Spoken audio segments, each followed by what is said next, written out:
Hello and welcome to the Preacher Boys podcast. My name is Eric Skwarczynski. I'm, of course, your host. And on today's episode, I wanted to give a breakdown of the Josh Duggar case and what we know thus far. There's been a lot of really good dialogue and conversation happening, but there's also been a lot of confusion, a lot of trying to put the pieces together as to where everything fits and what is actually being charged, what is actually being looked at, what is actual evidence in pertaining to this case.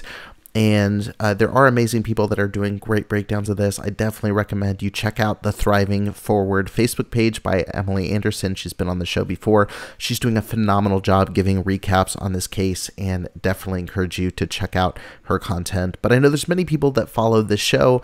This is a high-profile case of abuse by a fundamentalist within the Duggar family. It's a very high-profile case.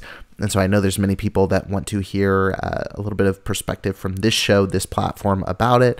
And I know that there's been a lot of questions coming through the comments on YouTube, Facebook, a lot of direct messages asking about this. So I wanted to share just a couple details, what we know thus far, and try to keep it short, sweet, to the point. That way, someone who's trying to keep up with this case but doesn't have the time, because there is a lot of information out there, this will give some quick bullet points as to what we know thus far. So on today, December 9th at 10:15 a.m., Joshua Duggar was found guilty on 2 counts of receiving and possessing child sexual abuse material. The sentencing is going to be determined at a future hearing, but he faces a maximum sentence of 40 years. So right now, I just want to lay out this very clearly. There's been a lot of confusion as to the charges themselves and to what he was found guilty for. So many already know, but within the case, it was permitted for stories and testimony about prior molestation that has been talked about at length about Josh Duggar involving his sisters and other victims close to the Duggar family. That is not what the trial is about. And so some people were confused in the comments going, only 40 years, why are they only talking about the child pornography? Why aren't they talking about the abuse and molestation? The statute of limitations on much of that has already passed. It is testimony that's been permitted into the courtroom to help build a picture for the case. But unfortunately, that's not something that's being charged at this time. So while those stories were shared, and I'm going to get into those a little bit here on today's episode, that is not what he's being charged for. The case at hand involves him accessing child pornography, and so that is what the court case is about. I wanted to clear that up right out of the get-go. And to give a breakdown for those that don't already know what sparked all of this, KNWA reported that in 2019, agents raided Duggar's Arkansas business to look through his desktop computer and personal MacBook laptop. Josh had accountability software called Covenant Eyes. Many of you will be familiar with that software installed on his computer that monitored internet activity in order to ensure that he was not scouring pornography sites. The agents found that Josh actually had a Tor browser in order to access the dark web without being detected by Covenant Eyes. For those of you that aren't familiar with what Covenant Eyes is, essentially it's a software for accountability that looks at the content that you're viewing online. So it looks at your internet search history, and as you're browsing on your phone or computer, it will occasionally take screenshots, and artificial intelligence will actually analyze the data that you're looking at, see if there's any unsafe or pornographic sites that you've accessed, and we'll send those to an accountability partner who will see if you've accessed anything inappropriate, and they'll be able to keep you accountable in that area. So Josh had this accountability software, which raises the question, how did it not flag anything he was looking at? What he had set up was actually a split partition within his computer, so he could access, I believe it's Linux in the one hand, and this other browser called Tor, where he could access the dark web. And then he had the other partition, which was his normal, work and personal computer that was monitored by Covenant Eyes. So basically, he would flip a switch, for lack of a better term, and switch into a different computer that was completely unmonitored. And I'll get into how he got that set up here in just a minute. So on Monday morning, the last 2 witnesses were called. There were many witnesses throughout this case, forensics people and things like that.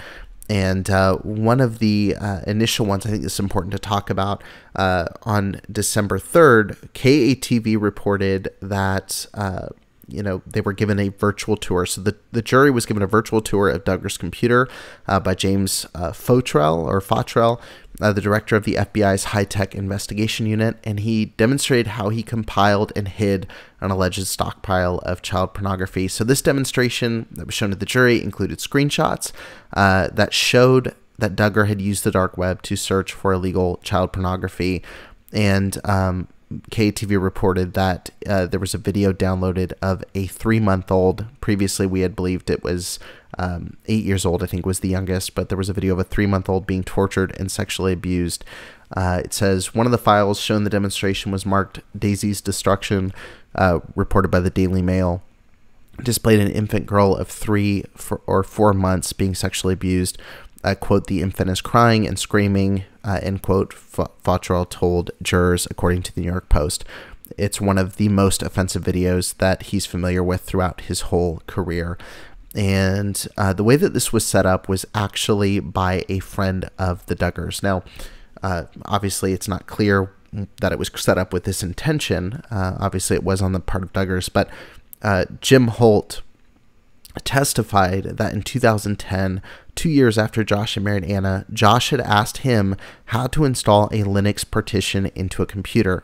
A Linux partition was found in Josh's work computer by Homeland Security. It's believed Josh installed it to bypass Covenant Eyes, the accountability program that had been installed on his computer in 2013, and would flag any illicit content.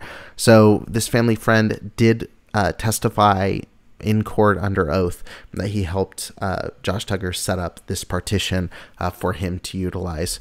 So on Monday morning, Jim and Bobby Holt, it's a husband and wife, were called to the stand. They were the last 2 witnesses in this case, and the Holts are longtime friends of the Duggars.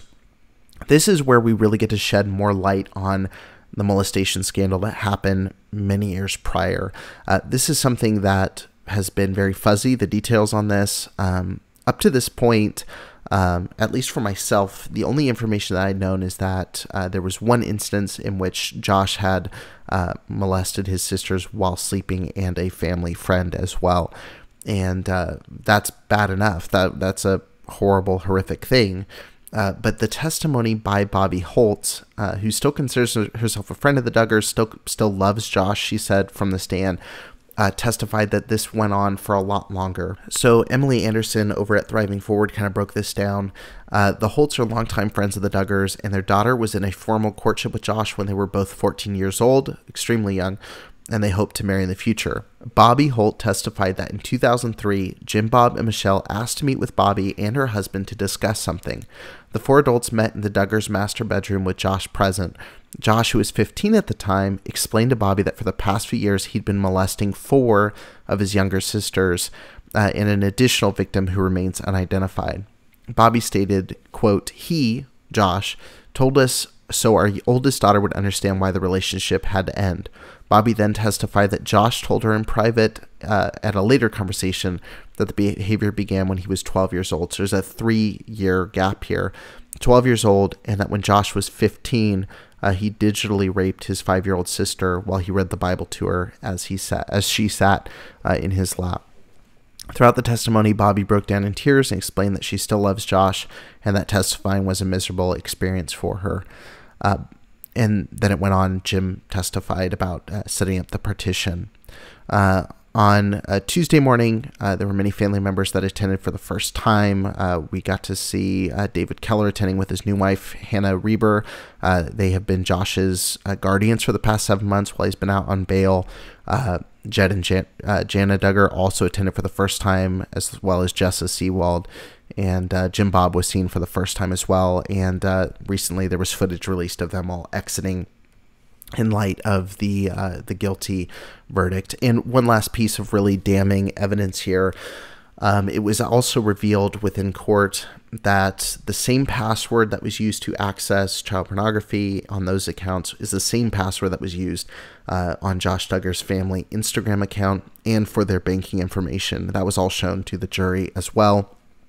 They deliberated for a couple hours and found him guilty on these 2 counts. Again, the sentencing will happen in a future hearing, but he's facing a maximum sentence of 40 years, which I know for many people is something that is disappointing. It doesn't feel like enough time. And as with all these cases, you always ask yourself, what is the right amount of time?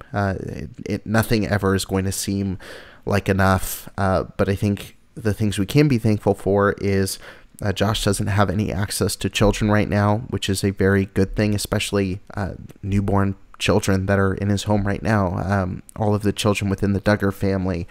And also it's good to have more clarity on the extent and severity of what these crimes were.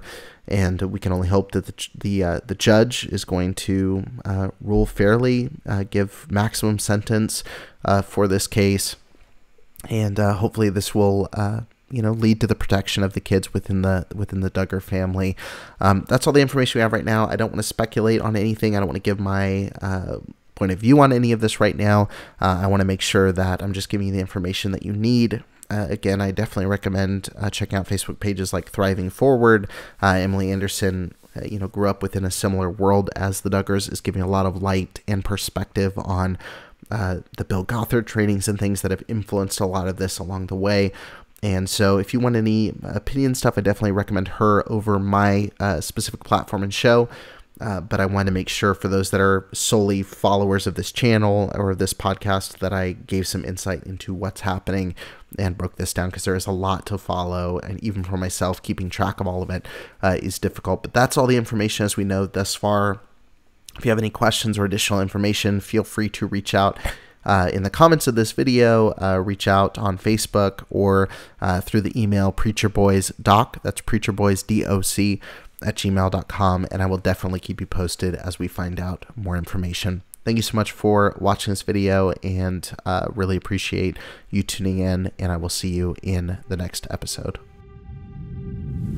Thank you for listening to the Preacher Boys podcast. If you appreciated the content on the show, please leave a review on iTunes, and don't forget to connect with us on Facebook, Instagram, or Twitter with the handle @PreacherBoysDoc. Additional information can always be found on PreacherBoysDoc.com.